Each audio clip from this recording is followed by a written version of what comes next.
What's up? What's up? Let me switch over to this. Still getting used to the events. Go to channel.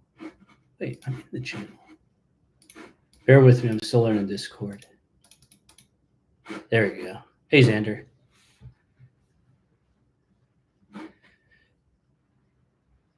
Do me a favor. I'm not sure. This is my first time doing this with other people. Are you able to talk or raise a hand or something like that?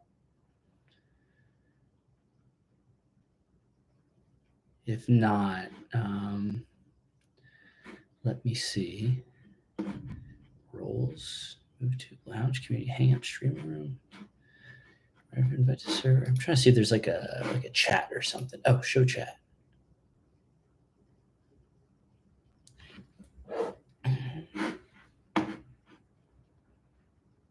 Also, thank you for joining.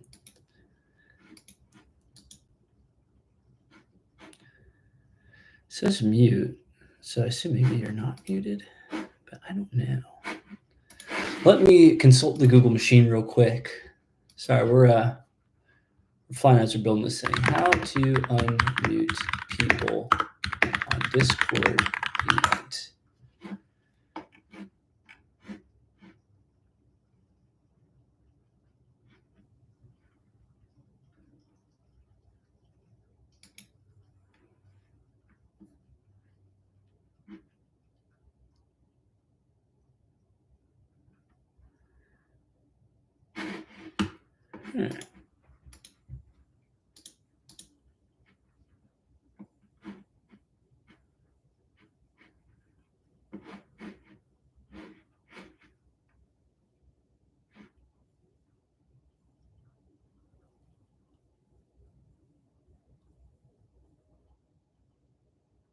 Oh, invite to speak right at the top. Doy.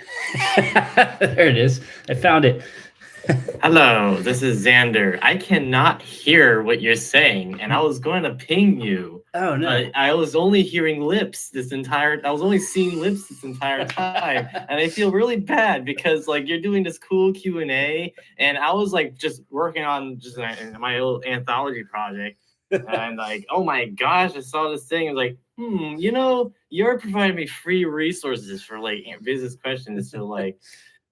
Might as well. No one else is here. Might as well give you someone to spend your time talking to. But I can't hear a thing. So I don't know what's going on. But typically my Discord sound is fine. But I muted Discord. That's if you could find a way to fix that sound, that'd be great. Yeah, this is my first time doing a staged event. Yeah, I'm still learning Discord, so I haven't done this before. So I think part of that is user error on my part. Can't hear a thing. Can't hear a thing. Oh, you still can't hear me? Shoot. Hold on.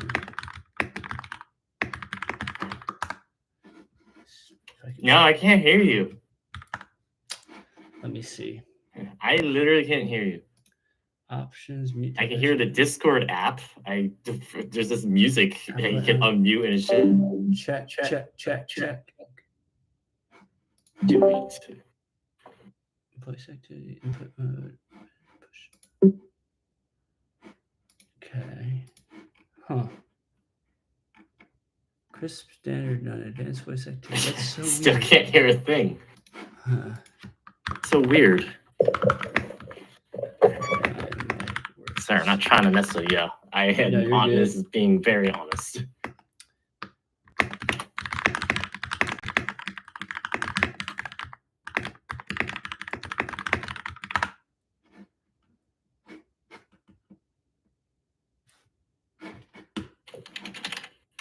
Sure thing. I want to make sure this event actually happens, I got you.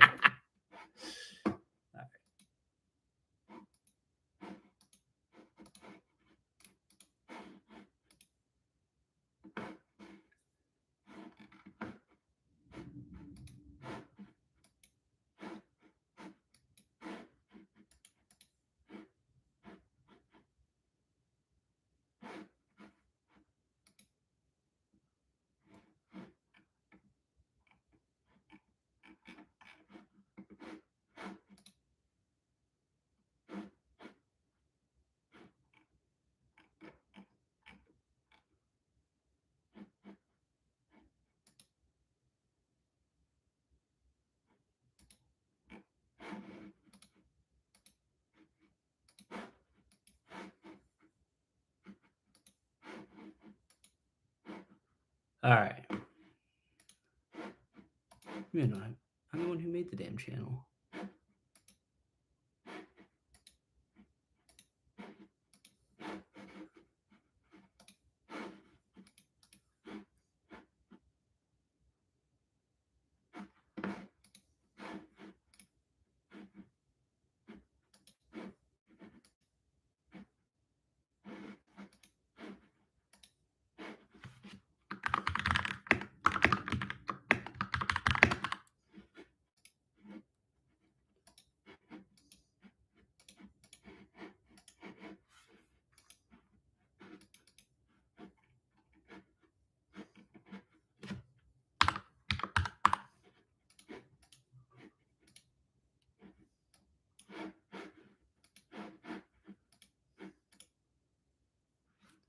All right, let's try this again.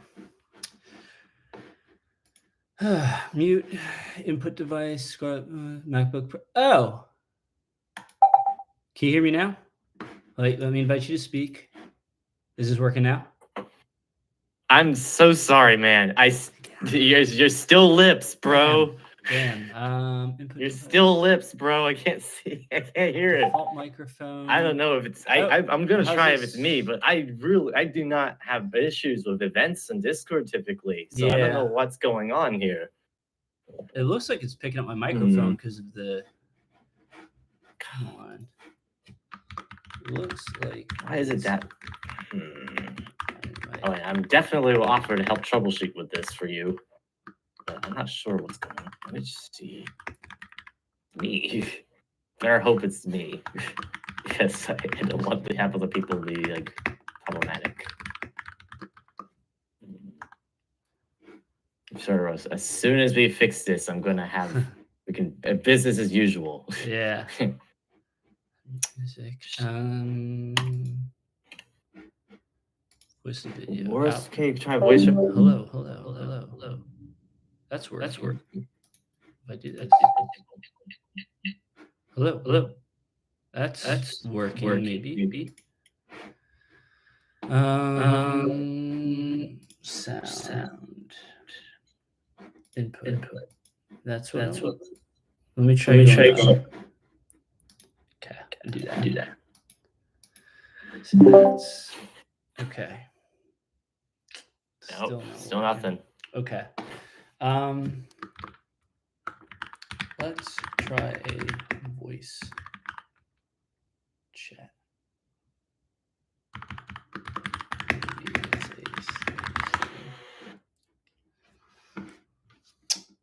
Perhaps maybe it's not maybe it's a weird bug. I don't know what's going on.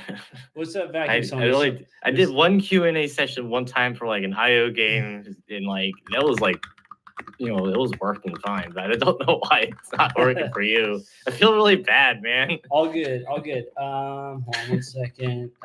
Okay, let's someone on YouTube. Yeah, I guess might be to just invent a voice chat room by just literally creating a new channel just for this particular event. Yeah.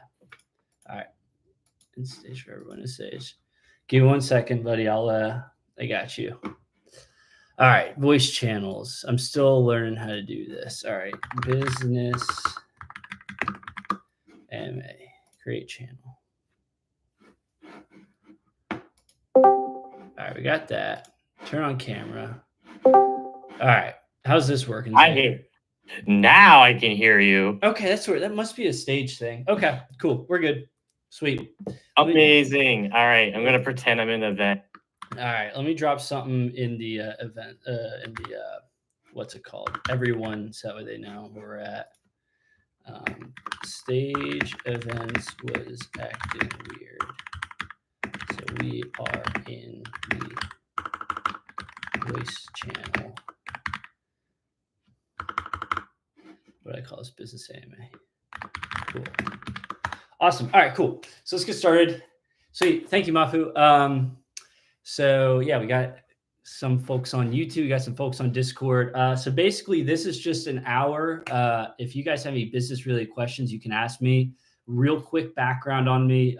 So by day, I'm a product manager, and basically what that means is I build businesses for businesses. I built a couple of my own businesses in the past. Nothing like not like multi-million-dollar things, but I wrote a couple very successful books. Used to get small business owners on the radio. So when it comes to like finding a market, figuring out who your customers are, how to monetize that, things of that nature, I've been doing that for the better part of 7 years. And so I've never done it with a creative endeavor before. You are all with me on this journey as we speak. But I think a lot of the principles can carry over. And so I know if you're a creative and you're like, I just want to know some fundamentals, like how do I know how to monetize things? How do I figure out what my market is? How do I do these things? Those are things I can answer. So I'll be looking at YouTube and Discord. So if you have any questions, feel free to drop them in chats or speak them out loud, and I will answer them for all involved. Or I can yammer on too, but I'll give you guys a couple seconds to throw something in the chat if you have anything.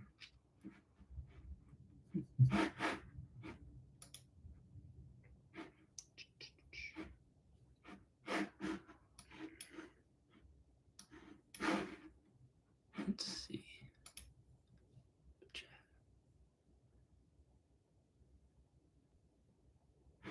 All right, I'm not seeing anything, so I'm gonna go into. Let me ask you guys something. Go ahead and throw it in the chat. Are you guys interested more in how do you find customers?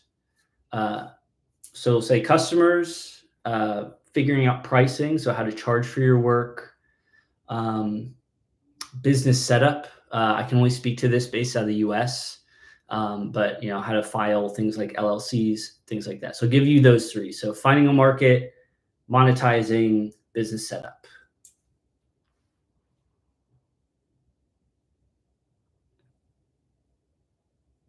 Customers and pricing we got. Okay, cool.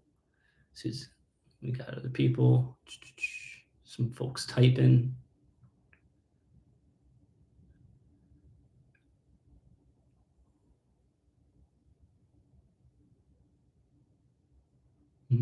Customers and pricing. Okay. Let me get my whiteboard ready, by the way, as I see other people finish up their typing.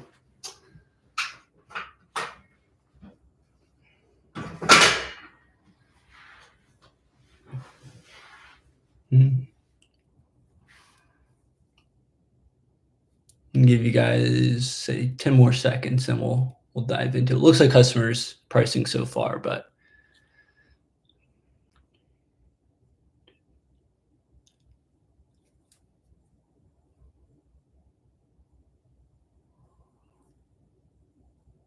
okay, cool.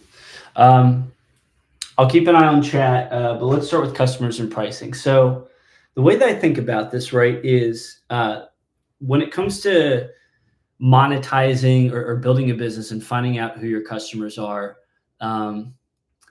the idea is, right, we're always going to start from a place of assumptions unless we're already really familiar with the landscape. So what I mean by assumptions is, let's take an example of, we'll do the video game music community. So you as a composer say, all right, I want to write music for video games. And so I know that if I make game music, then some sort of developer is going to pick me up, okay? Now, that's a pretty broad generalization, right? So you're saying, as far as customers and pricing, your product, quote unquote, is your music. And your market is indie or developers. We'll just start with developers, okay? So these are actually really broad. And if you think about, if you were to take 1,000 people in this space, and I don't mean this in a bad way, this is actually an opportunity to be able to differentiate yourself. Most people are kind of here, right? Is if I make music, people are going to buy it. All right, well, if we think about what are all the ways that we could break down the way that we can make music, right? Well, we have VGM, so video game music. You could, well, I guess we're doing video game music, so we're already there. So let me just say video game music as our main product. I apologize for my terrible handwriting, by the way. All right. So what type of video game music? Well, maybe you break it down into genre like orchestral, or rock, or hybrid. And then your developers, maybe those are indie. And then, maybe you have AA and AAA, right? Okay. So we're getting a little bit more granular. And well, we can even get even more granular than that. But what we don't want to do is say, all right, well, I'm going to do orchestral for JRPGs for indie games and say, all right, here's my business model.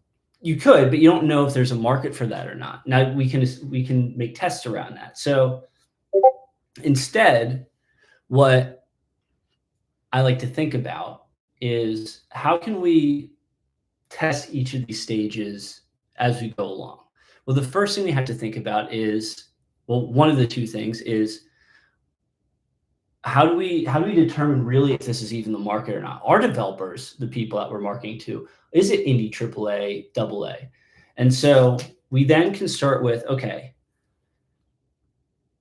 we can start asking and collecting names of each of these people. So if we make a list of developers and we make a list of indie games that we're really into, AA, AAA, things of that nature, and which is one of the reasons why it's important to go to like networking events and things like that, is we can start asking like, hey, when was the last time you hired music for a game?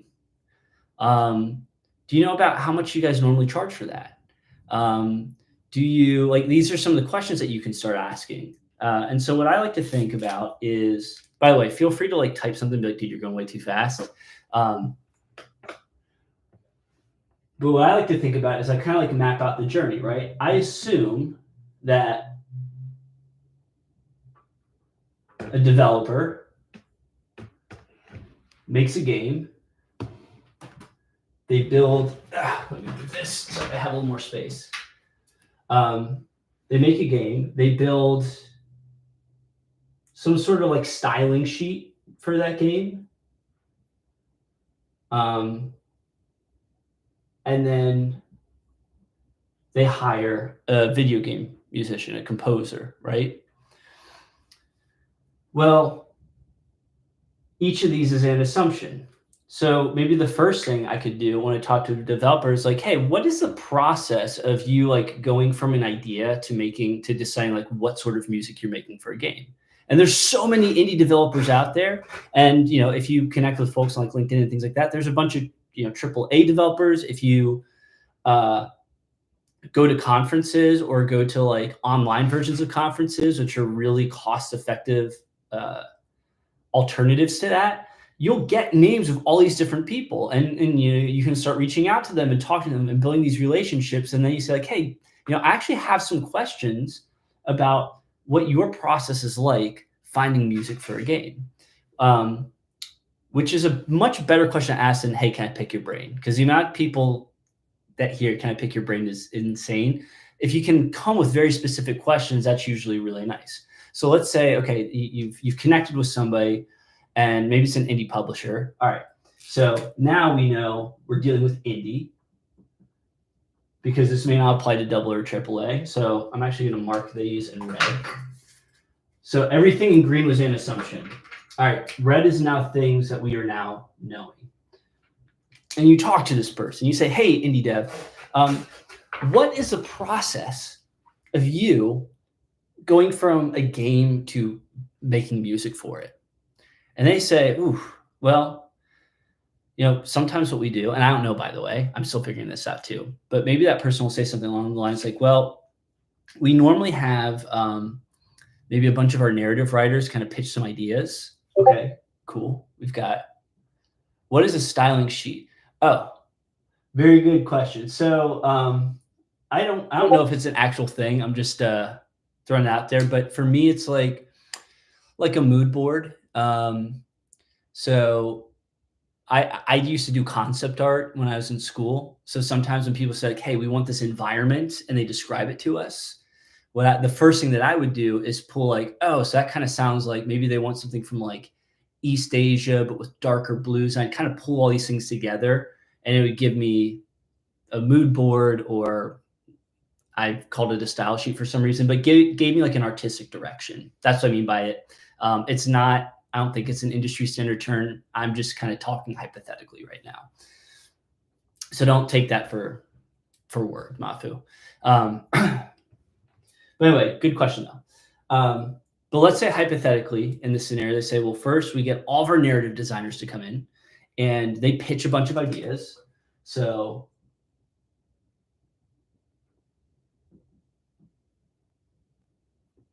they pitch ideas.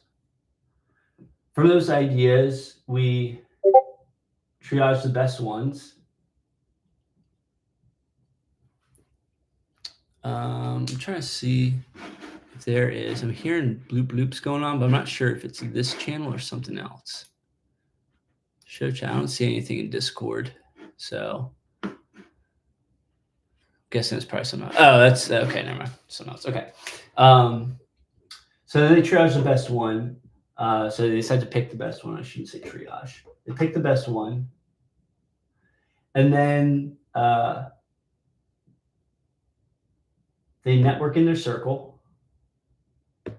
So they're in indie studio. So maybe they get together and be like, hey, do you guys know anybody who's like a really good concept artist or things like that? They ask for demos, and then they make their hire for the game. Okay.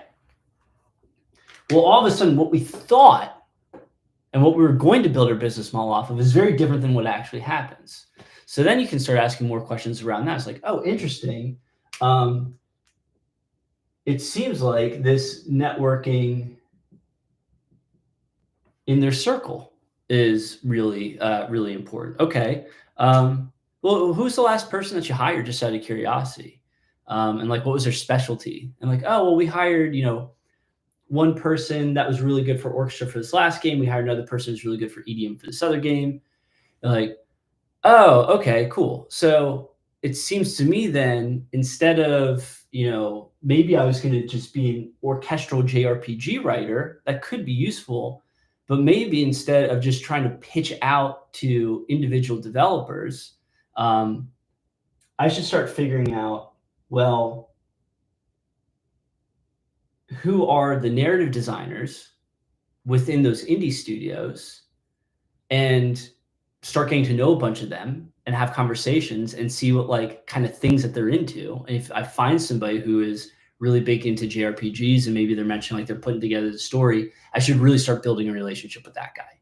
Now, again, I'm just speaking hypothetically. I've never done a creative thing before, but this is like how I approach building products for like tech or real estate or things like that. It's a bunch of, what are the assumptions that I have, labeling them as an assumption, going to the source of that assumption, asking questions about that assumption, and saying like, okay, now I have a better idea, and then kind of repeating the process. And once I find that, you can see how before it's just, all right, I'm going to make a bunch of music and throw it out there. Now it's like, well, maybe I'm going to make a bunch of music and then find narrative designers that are going to be most responsible for pitching, build a relationship with those, and then, throw things out there. What's up, Tara? So, again, this is hypothetical. I'm not sure if that's how it works because I'm in the process of doing this for the creative space right now, but I hope you see the principles that I'm getting after. Did that make sense to everybody? Can a portfolio replace your demo, or do you need both a portfolio and demos?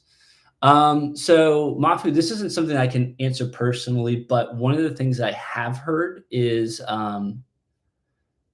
people like demo reels, but it's also like a little bit of both. And I was actually just on a class with a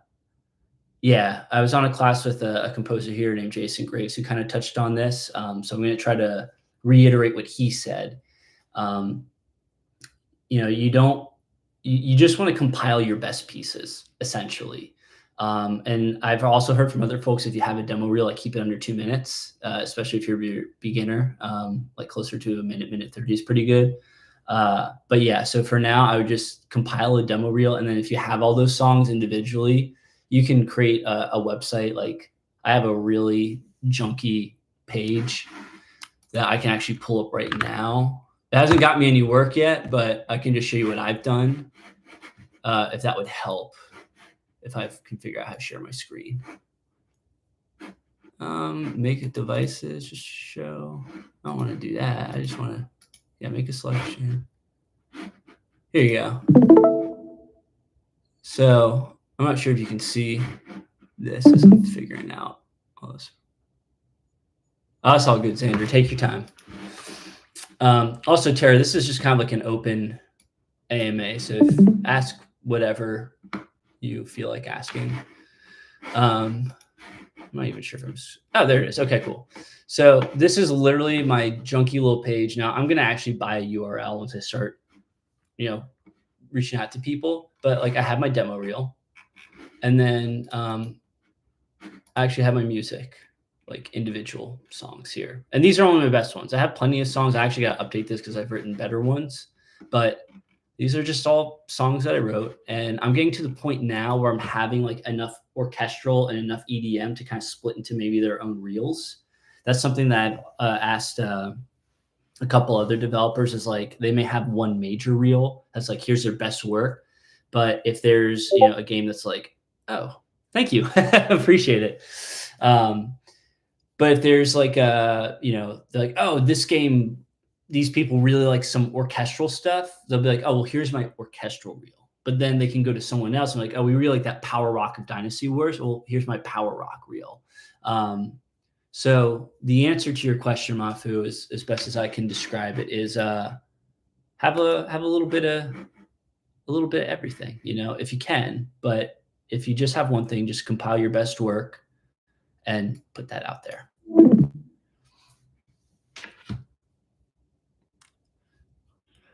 I have a lot of stuff, but I don't know what the best way of showcasing it is. What would you recommend? One out of many. So this is a really good opportunity for the experimentation stuff, right? So what I would do personally is I'd start with something. And that could just be your best work. Like pick 3 to 5 of your favorite songs that you just think totally kick ass, and put that. Oh yeah, I was sharing my screen off. I'll show you after I answer this question. So I'm kind of running on 2 platforms at once here. So let me answer Xander's question. I'll go back to you, Mafu. So anyway, I would pull together your best work first and put that out there. If you have a bunch of stuff, what I found is, as a product manager in general, is the more you can specialize within a niche, the more effective you're going to be able to penetrate that niche. So that said, right, I'll give you an analogy. If you decide that you want to have the best steak in the world, if you're not a vegetarian or something, I'll assume that you're not, but let's say you want to have the best steak in the world, right? You're probably not going to go to Walmart. You're going to go to a butcher, right? And why is that? Well, when you hear butcher, you associate that with they only do meat, so they must be really freaking good. Where Walmart has a little bit of everything, so like I'm not going to get much like luxury food from there. It scratches the itch. Like it's good for normal occasions, but like if I want like the best thing, I'm going to the butcher. So if you're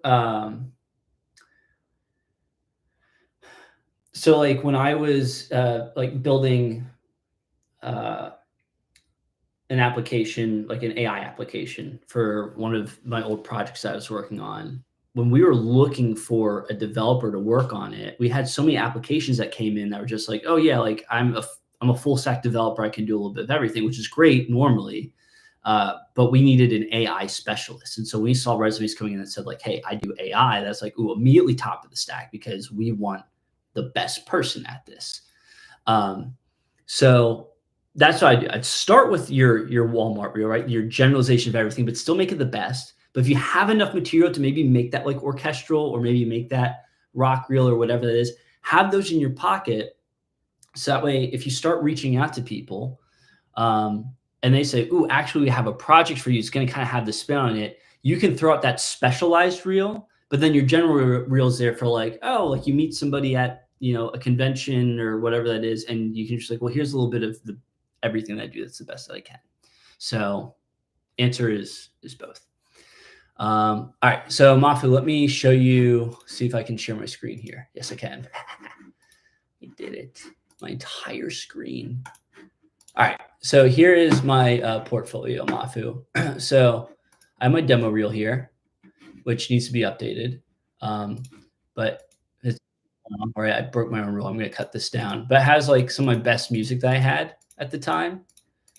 And it's a little bit of everything, right? And I orchestrated over, obviously, I did not work on Final Fantasy VII. I made that clear. But then I have my individual songs in their full length right here. So that's pretty much it for that. Hope that helps. Oh, I don't want to end my stream. No, I want to just not share. There we go.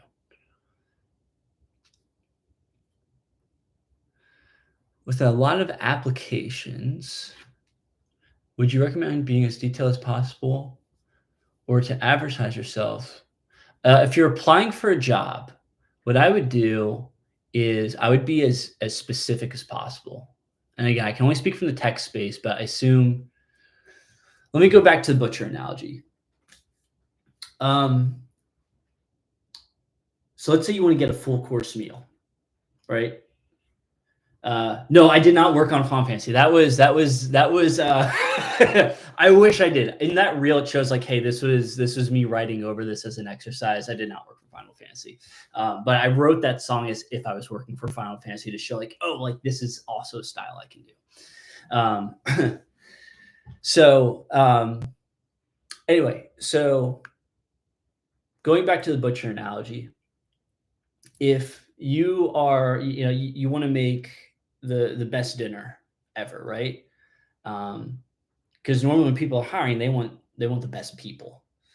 And if you make, let's say, you want to do steak, asparagus, and a sorbet, right? A meat, vegetable side, and dessert.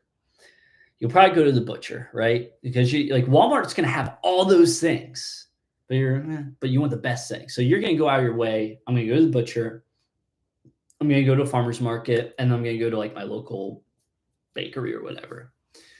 And so you talk to the butcher and you get this really nice sirloin.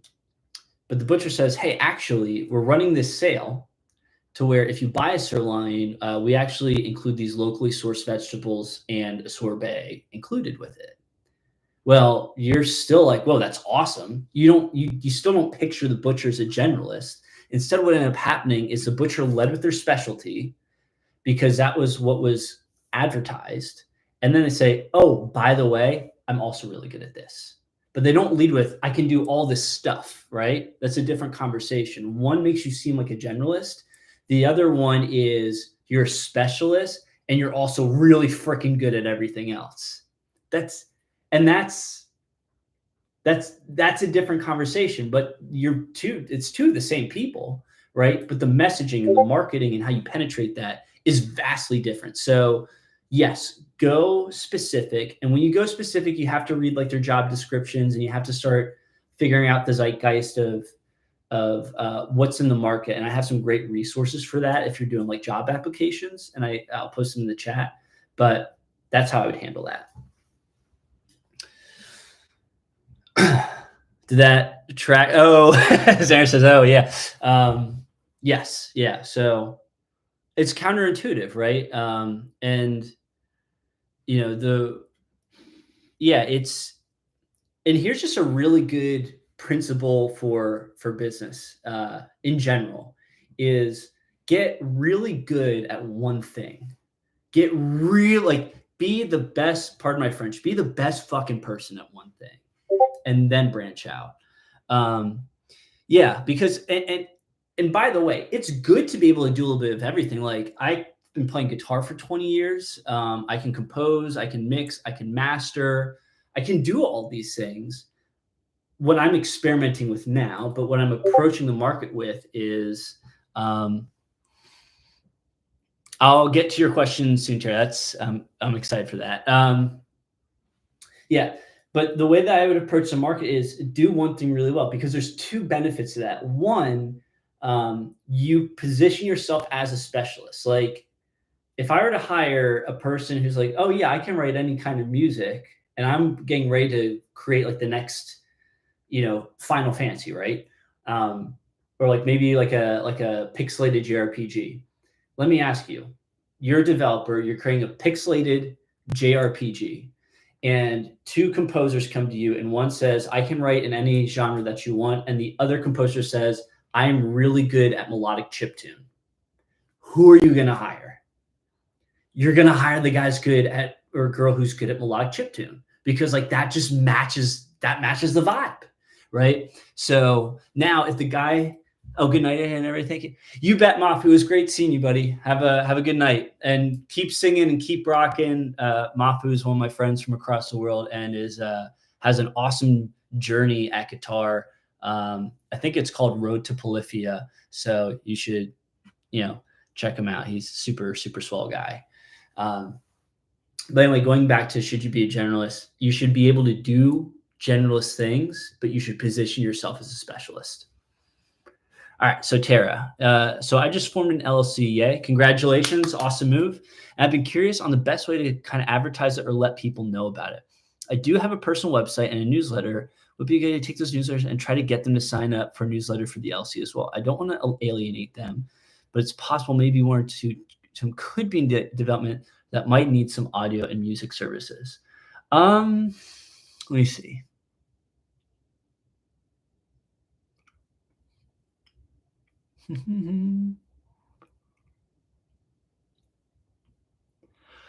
So I'm guessing your personal website doesn't really have too much about your ability to make music. I know you do like a game review channel. Is that more of what? Yeah. Go ahead. I do so my personal website does have all of my current like game credits and like the other things that I can do for like services and whatnot. But basically this whole LLC concept, I want it to be like a one-stop shop for any kind of music or audio needs that someone might need. So that could be, sound design and music composition, audio QA, maybe even. I'm not really sure yet, but I was considering doing that, like offering those services, but also having a sort of storefront for digital products such as VSTs and sound packs, sound design libraries and things like that. Yeah. Just like a place where anyone can go and like get what they need. Like that's kind of what I'm thinking right now for the LLC. Yeah. But I'm also going to put like my YouTube stuff, under that same umbrella and whatnot. So it's kind of just me trying to figure out like the best way to advertise the LLC. And like I literally just formed it like yesterday. So yeah. I still have to get a website up and running and things like that. So I have a whole checklist of things I want to do for that website. But yeah, I guess it's just kind of like, I don't want it to just be like, oh, it's me, but just as an LLC. Like I kind of want it to be a little bit bigger than just myself later on. So it's kind of trying to figure out the best way to set myself up for success for the future and things like that, and try to get more clients and, really establish that presence and that reputation as the LLC instead of just me. Yeah. So, yeah. That's a really good question. So if I start going off track, feel free to stop me. But here's maybe how I would start. And it's a little bit, it's beyond just about how you're going to advertise the newsletter. I think by having these conversations, it's going to help you warm people up into coming on to the newsletter. And again, this is an assumption, but it's generally it's something that I've noticed, like having people subscribe to multiple sources of media can become overwhelming, and you may not get them to interact. And I'll actually draw a diagram of this first.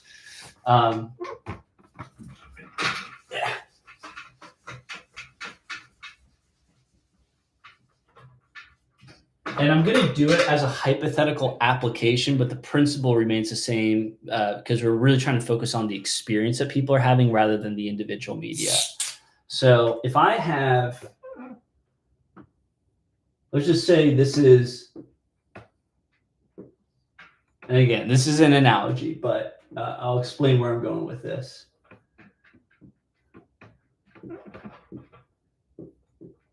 All right, I have two apps.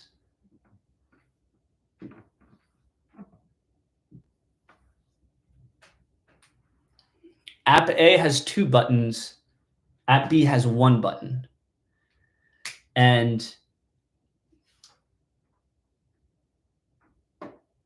if I want people, like this could be like a cool little info. And this bottom one could be a subscribe.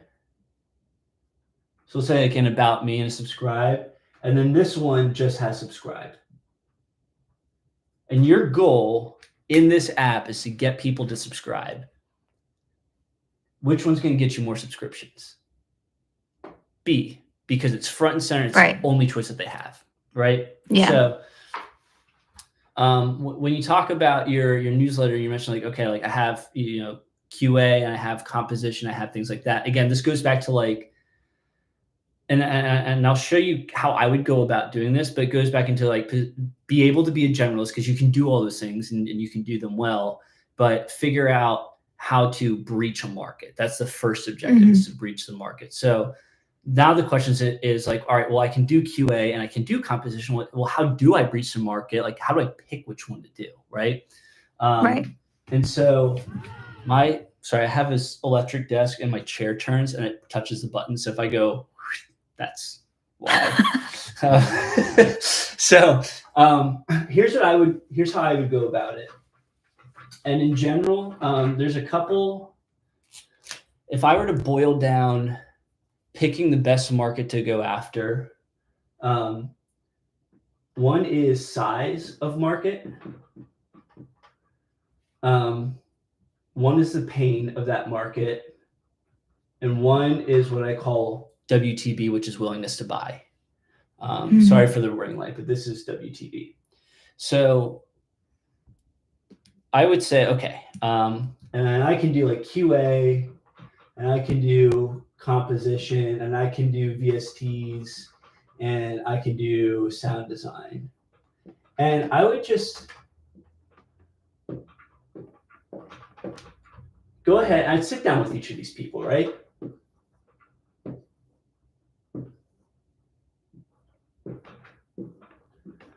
I'd literally just be like, hey, do you mind, like, you're on my newsletter, I'd love to talk to anybody, or if you know people personally, like, do you mind if I just talk to you for like 15 minutes? I have some questions about, a way that I can best provide, value or have the most impact in the music space. I'm just trying to find out what my niche is, right? And like, I try to be very transparent with it. For instance, my goal with Arpeggio is, well, one, I believe everybody should have access to music for free and be able to make it, which is why I'm making a free music theory course. And I want to create like this environment where people who just want to do it because it's therapeutic and makes them feel good about themselves should be able to do it. I have plans on how I'd like to make money from this in the future, but I'm still experimenting with it. But I also want to do so without it like, oh, come to my pro membership, it's $1,000. Like, I'm not going to do that.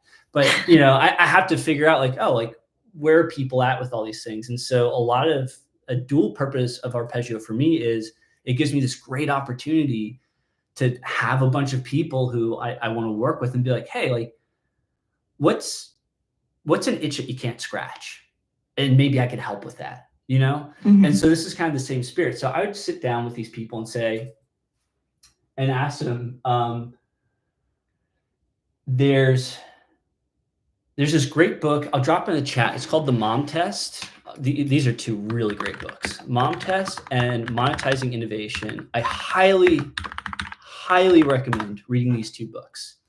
So the Mom Test is essentially how do you ask questions about a business idea that's not going to lead an answer, particularly because nobody's going to tell you no to your face, right? And the hardest thing the worst thing that we can do in business is create a sense of false positives.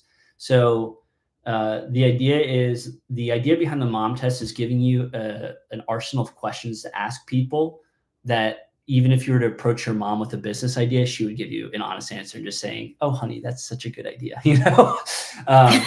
So one of those, I'm trying to remember them off the top of my head, but one of them is have them speak in their current situation. So don't even lead them on to your business idea. Don't be like, "Hey, do you need QA or do you need composition?" Because everybody's gonna be like, "Oh yeah, that'd be cool."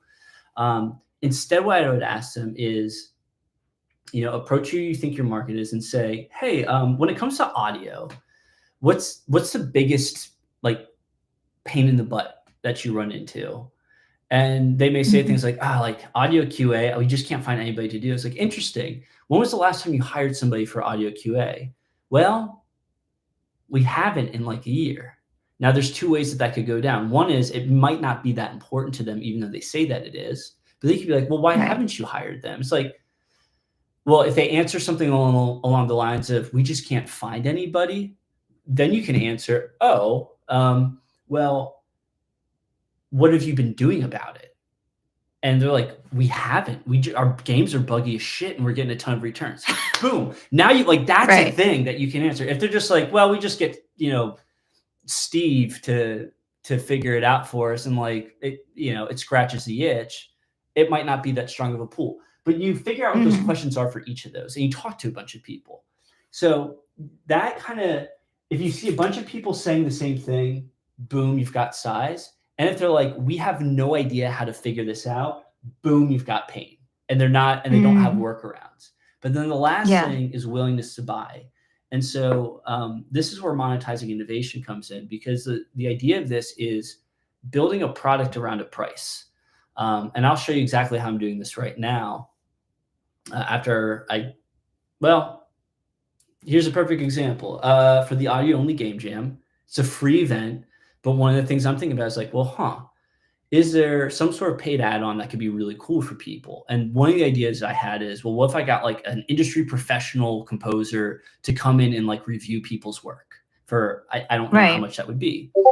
And if people are like, hey, that'd be really cool, my next series of questions would be, all right, let's say you had a composer from Blizzard come in, or somebody who did like Tomb Raider or Final Fantasy, I don't know, right? How much, my question would be four questions. How much would it be for it to be like an easy, oh my gosh, that's so affordable, I would like just here, don't even worry about it. Then how much would it be to be like, yeah, that's pretty good. Like that seems fair. I would still pay for that. Like it's not like out of the gate, but that's about what I would expect to pay for that service, and I'd have the money to do that. So it's like, so easy, like so affordable, you don't even have to think about it. Affordable. Then there's like, I'm going to have to think about it. Affordable, which is like, that's a little bit expensive. Maybe. And then there's like, I'll say offensively expensive. Like, are you fucking serious? Like, no way, Right. And so what's really cool about that is you can begin plotting people's answers and start seeing like, oh, this is where people are at. And when you have that, the next question you can ask is, all right, well, if I were to sell you a QA for, I'm not sure how QA price is structured, but we'll say like $200 an hour, because that's about where you found it. How likely would you be to purchase that service? And they may be, so it's like classic Likert scale. Anything 0 to 3, and this is just general benchmark, and you'd have to kind of hone this as you go. I think 0 to 3 is like they're not going to do it at all.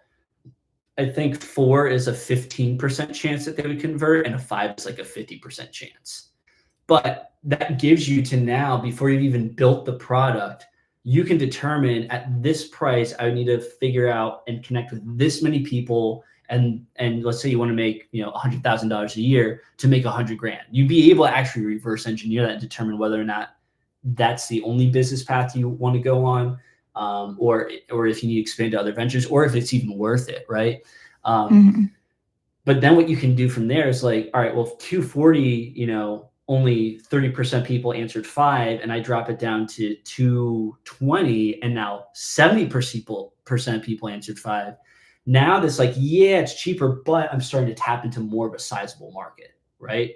Yeah. So anyway, that was a really long-winded answer to saying I would start asking, pick up those 2 books, and start asking these types of questions to people there.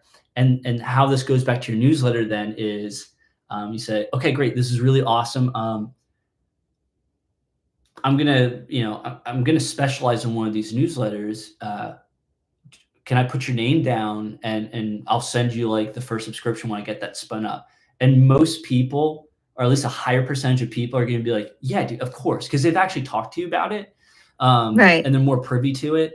And so instead of it just being like, hey, here's Tara's new email, and it's just like, oh, well, this is another thing in my inbox. You're like, oh, I was looking for this, and they built it and they talked to me about it, so it probably scratches an itch that I already talked to them about it. So this is going to be inherently more valuable to me.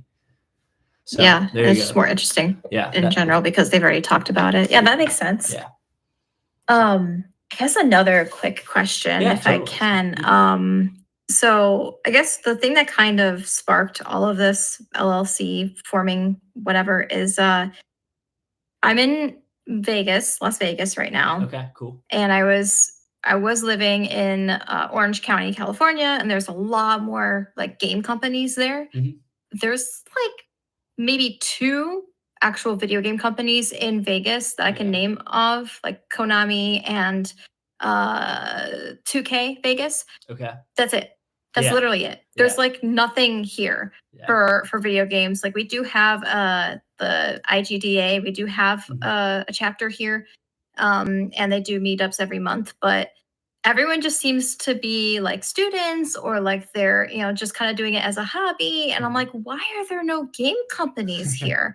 And that's kind of why I wanted to provide this service. Like, I don't know if I can somehow tap into the local community, and be like, here's all your audio and music needs for your games. Yeah. But it's kind of hard because there's not that many actually fully funded video game companies here. But again, it's a problem that needs to be resolved, right? So I'm 100%, kind yeah. of like trying to figure that out too.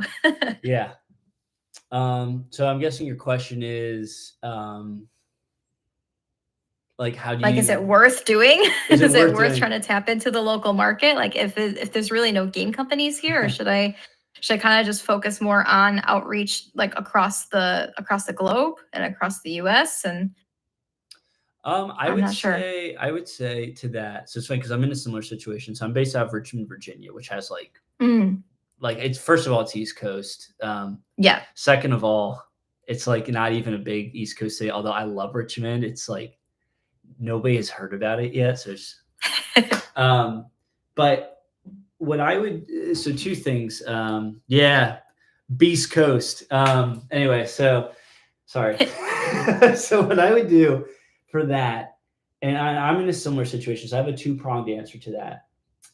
One, I would try to get engaged in your local ecosystem just to see what's out there. And the reason I say that is recently I've been doing that here in Richmond. And the way that the music ecosystem is kind of functioning is vastly different than what I expected, but it's still here. And so like I've met a bunch of, like, there's this place here called the 1717 Collective, which gives out grants for small businesses. And they're just like, hey, we're actually trying to like spin up, nice, upstate New York. Hell yeah, Beast Coast. They're trying to spin up more for creatives because the startup scene is so tech heavy. And like, I've worked in tech. Dude, the amount of AI businesses that there are out there is just like, stop plugging shit into ChatGPT and make something, Maryland, hell yeah. But make something unique and novel instead of just being like ChatGPT and let me just steal people's shit, right? Like I did AI, but it was like data analytics sort of thing. Anyway, Yeah. but it's the same thing, and people are starting to feel that. Like I really, which is why I'm not afraid of AI, and that's another conversation. But I think people are starting to feel like we need creativity. We need something real, and so I would be surprised, and I think it'd be harder to find in California, to be honest, because so much of it originated in California that like you know, it's kind of like jazz is never going to die in New York City. You know what I mean? Yeah. But I think there are people outside of its central hub that are looking for something different, and if you seek them, you'll find them. And for me, like it was, I would go to like I was with my buddy, and he's a drummer, and we went to this outdoor music concert, and he goes to yoga with somebody, and she's just like, "Oh, Kevin, what's going on?" We're like, "Oh," and so we're at this concert together, and it's the first time they'd ever hung out outside of yoga, and then all of a Right. sudden she's like, for this like crazy entrepreneurial ecosystem for creatives. And he's like, I'm a drummer and AJ composes for video games. And she's like, holy shit, why are we not hanging out? And then I got coffee with her last week, and then she introduced me to somebody who's doing like music education. And, you know, we're thinking about doing some sort of collaboration. So like, yeah, I'd say get out there in your ecosystem. You may be surprised. If Richmond has it, I'm sure Vegas is something. Yeah. Now the second answer to that question that I would have is, you know, I think you weren't here for it, but I was saying how everything needs to be an experiment. So what I mean by that is if you, well, even that willingness to pay thing that I showed, let's say you found those two companies and you say, all right, like I've made, I don't know, 100 outreach, whatever. I've gotten 5 cups of coffee. I have no idea, but I've touched base with local companies, and this is kind of how they feel about what I have to offer, and, you know, their willingness to pay and things like that. And I've reached out to people outside of my area and see which ones are like what the size is and who's biting more, and, you know, things like that. So I wouldn't rule any of them out. I would perform the same test on both of them and see what the results are you're getting back. And whichever one's having the better results, put more of your marketing effort into that. Right. Yeah. And like I said, those books will be a great baseline for you. But the other thing I would say is I would invest in making just genuine relationships with both of them, because it's going to be a lot easier. Like a lot of my customer interviews are with people that I just kind of got to know over time. And then like we'd be sitting and I'd be like, hey, just like out of curiosity, what would you feel about this? Like, I'm not trying to sell you.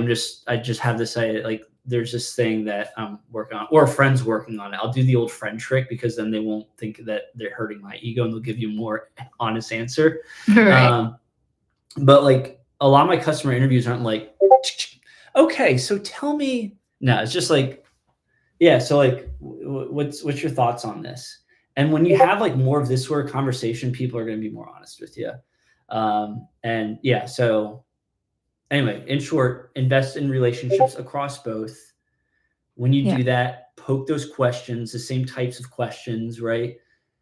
Figure out what sort of answers you're getting back, and then you'll know where you should be directing your answers based on the answers to those. Did that help? Oh yeah, no, Cool. tons. Thank you so Awesome. much. You're welcome. I know we got about 4 minutes left, and it's my buddy's birthday, so I do have to hop off in a timely manner. But Yo, what you got? Xander time. All right, Xander, what you got? Hi, I am in a really interesting state in terms of where I want to go with my sort of broadening my scope of what I want to do as a musician. Yep. Right now, I am kind of struggling to figure out where I want to focus my energy in. Okay. Because I've sort of accumulated a large backlog of stuff as a result for working on many little like pet projects that me and a few friends wanted to do over the course of a few years. But I felt like I wasn't really getting anywhere with them ultimately, even though I've created some really interesting songs. So I want to look into maybe like trying to, you know, maybe learning an instrument, and I want to really be proficient at that as a way to kind of be a little bit less reliant on just straight up digital. Yep. But I also feel like I just haven't really been able to get myself in a posting, sort of like the kind of like you know, being able to post things more regularly just so it can happen out there. And I feel like I kind of have to do something about that, or because I don't like to just have all this stuff sitting there in a closet and no Yeah. one gets to see at all. Because I think one of the main reasons why I have so much trouble introducing myself is partially because no one really knows what I do because Yeah. I never show anyone anything. Mhm. So I have like a channel, I have like a little card website, and I have like a Bandcamp, but I'm not entirely sure like how to kind of navigate like what is more important for me to focus on Mhm. right now, because sort of done a lot of video game stuff. Mhm. I've sort of always did that, and I was kind of reluctant to accept that I want to still do it, Yeah. but I decided to do it, and but I decided that I'm still good enough to kind of get into it. But ever since you mentioned generalization and the idea of like you want to specialize because you want to be that particular brick in the wall that people want to have, not just people, not just like sort of everyone's cat color, but yeah, Yeah. that specific color, Yeah. you know. It made me feel like I'm kind of in a little bit of a strange, like, oh crap, what do I do? Well, so Yeah. let me start by saying all the general stuff that you've done has not gone to waste. You're still going to use it, I guarantee, and still incredibly valuable. It's just a matter of how you want to market yourself to get in there. Yeah, Yeah. I'm having trouble figuring out what I am. So with that though, like as far as the posting thing, like it's funny. I have never thought of myself as like a social media poster expert. Like for a long time, I was just like, I don't want to do it. And I don't have like a massive following on any platform except for LinkedIn. And LinkedIn's not massive, but I'm like pretty decent on that just by the nature of my job. But Yeah. what I would say is social media always felt really overwhelming to me. And I'm guessing maybe that's kind of what's feeling for you is just like, holy shit, there's all these Yeah. platforms and like, how do I do them? It's too much out there. What I said sometimes, I think it's too much out there. Yeah. So what I would do, and here's how I started, is pick one. And I'm gonna say this right now, like, don't listen to Gary Vee. And he's much better than I am. But what I'll say is like, don't listen to Gary Vee. Listen to what I've you not heard of him at all. So Okay. you're already good. He's he's like a social media guru, but his advice is like, oh, you got to post like 12 times a day and just content.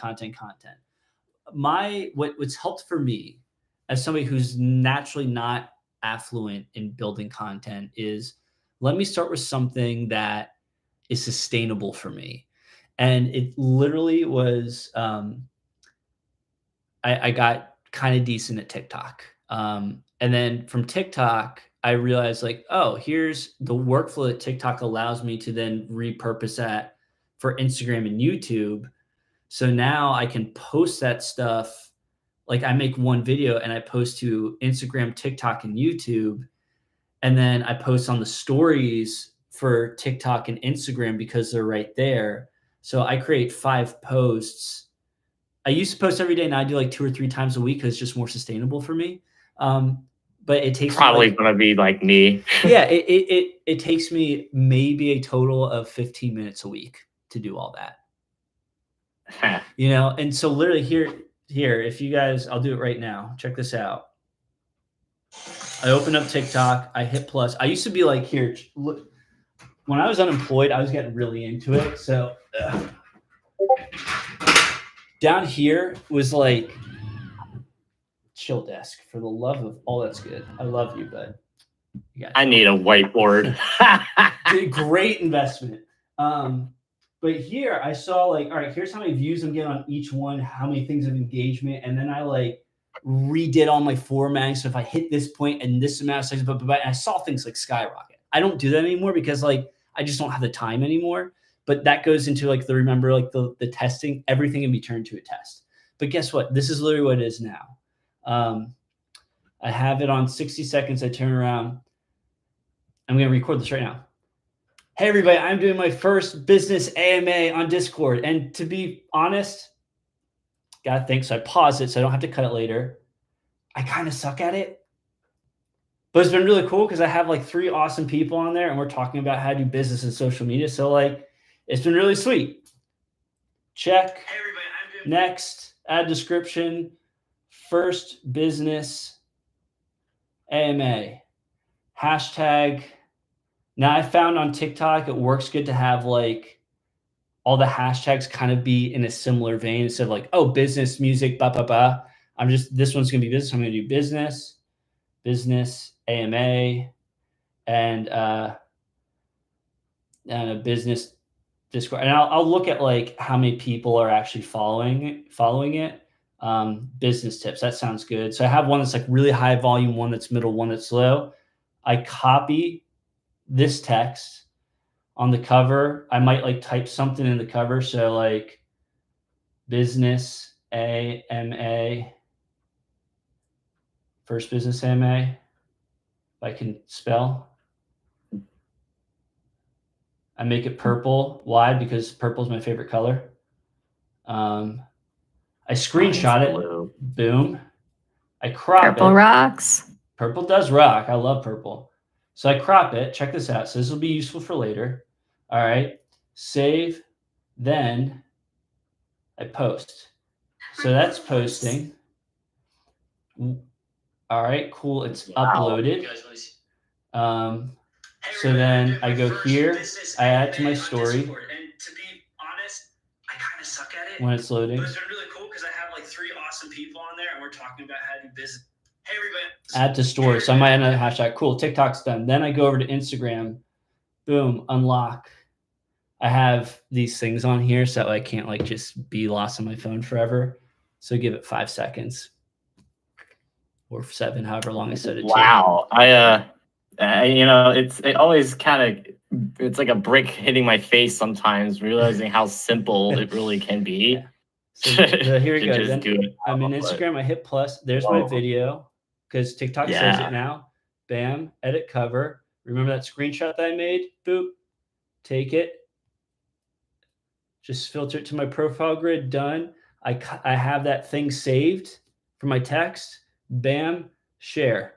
Instagram is now loading, and I gotta wait till it goes off. Once it does, all right, it's on there. So now I go to the feed, and I say, hey, I want to add this to my story. They always switch things up on me, so I'll find that later. But then I'd like share it to my story like I do with TikTok, and then boom, I go to YouTube. Boom, same thing. Now YouTube, I haven't figured out the story thing yet, but eventually I will. Same thing. I'm just taking that video, paste, related video. I'm like, oh, well, I really want people to, see this video of me showing my awesome composition pants. And I normally like try to do like every now and then I'll do a funny one, but like I can do business, I can do composition. That's like kind of the niche I'm finding. And that's the other thing. Like I look at my media and be like, ooh, people are really interested in the production. People are really interested in the game stuff. People are really interested in the business stuff. So I'm going to like start scooching more stuff over here, right? I'm testing. Yeah, you're just reacting to your audience, really. Exactly. And across all these things, like, some of them I'll get 1.2. That one only had 231, but that one had 1.6 thousand, and I only have 100 and some followers on YouTube. I've had videos on Instagram pop off to like, again, nothing crazy, but I've had some like 24,000 views. I've had some on here that hit like 3, like the one I did yesterday was 3.5 thousand. But now across all those, in a day, I have 5 to 10,000 people who now know my face that wouldn't have. And it took me, you asked that question, we got finished in what, 2 650? It's like 3 minutes, really. Yeah, and done. There you go. And check it out. Social media. That's a point for today. So literally, don't overthink it. Like just, right? I used to do all this crazy shit. I don't have the time for it anymore. It's not the most important thing. And let me put a bookmark in that. That wasn't sustainable anymore because I was unemployed, so I could. Now I have a day job to pay the bills, and I just can't spend hours editing shit anymore. But I'm just like, no, there it trust goes. Me. I know, me as Costco man. Yeah, so you feel it. So don't overthink it, and it gets easier. And like I just kind of, if I begin to feel myself lose my train of thought, I pause it, so that way I don't even have to go back and cut it. It's just, and It's fine. Yeah. Dang. So Okay. there you go. And Thank you. you're welcome. You're welcome. I really want to share more. Well, hey, seriously, please give me ideas for things that you guys want, because one, as I mentioned before, it helps me figure out, okay, how can I really make this the best thing in the world? Two, it obviously helps you all. And three, like, I can't think of a third, because as I mentioned the other day, it's hard to stop at two. But I'll leave you guys with this little nugget that an old manager told me, which I think is great. The most important for business, the most important thing is to keep the most important thing the most important thing. You're going to have so many variables that you have to test, and you may want to do all of them at once. Ask yourself, if there's one question that I have to figure out to get my business to the next stage, what is that question? And then you may ask me, like, dude, that's too big to answer. So what are all the things that you boil into this? Case in point, like, how, like, who's my customer? I have to answer that. That's the most important question. Well, I'm like, all right, well, how do I figure out who my customer is? All right, that's a better question to ask. Well, who do I need to talk to, or what resources are out there, or like, what are the different ways I could figure that out? Okay, that's a better question. And then you figure out the one that you can actually answer, and then you answer that. And then that'll uncover the other little bits that will help you answer that higher level question, which will then uncover more bits, which will help you answer that higher level question. So you're welcome, Tara. Thank you for joining. So the most important thing is to keep the most important thing the most important thing. You're welcome, Zane. I appreciate you guys showing up, and I'm glad this was helpful. So yeah, anyway, so with that, I do have to sign off. It's my buddy's birthday, so I have a cigar to catch with him. But yeah, give me ideas, and also invite people. Like, again, I'd really like to, my goal with this is, again, I've worked in tech. I've been building businesses for people who know and have plenty of money to build businesses. And one, I want to change the relationship that creatives have with money. And two, I want to change the relationship that society has with creatives earning money. I don't want parents rolling their eyes when their kid says that I want to be a musician when I grow up. I want them to be like, yeah, that's a totally viable profession. And, but I need help doing that. And one that's going to accept me accepting money for being creative, but that's also in the process of me doing that, it's going to help me teach other people how to do that. And I want to use those powers for good. So please invite people. The more folks we have, the more ideas we have, the more we figure out really what the cultural zeitgeist is in the creative community. The more we have that, the more we can actually make the right things that are going to help the most people in the least amount of time. And the better we do that, the better creatives are situated. So thank you for joining. Thank you. You're welcome. Been a pleasure. Likewise. I'm definitely going to stick around in this server more. Cool, man. Well, I appreciate that. Thank you. And seriously, ask away. And if you have a cool project, let me know. I want to shout you guys out. So, yeah, don't be shy. So, all right, y'all. I'm signing off. You guys have a wonderful, wonderful weekend, and hit me up with any questions. Take care, y'all. Bye-bye. Bye. Bye. Bye.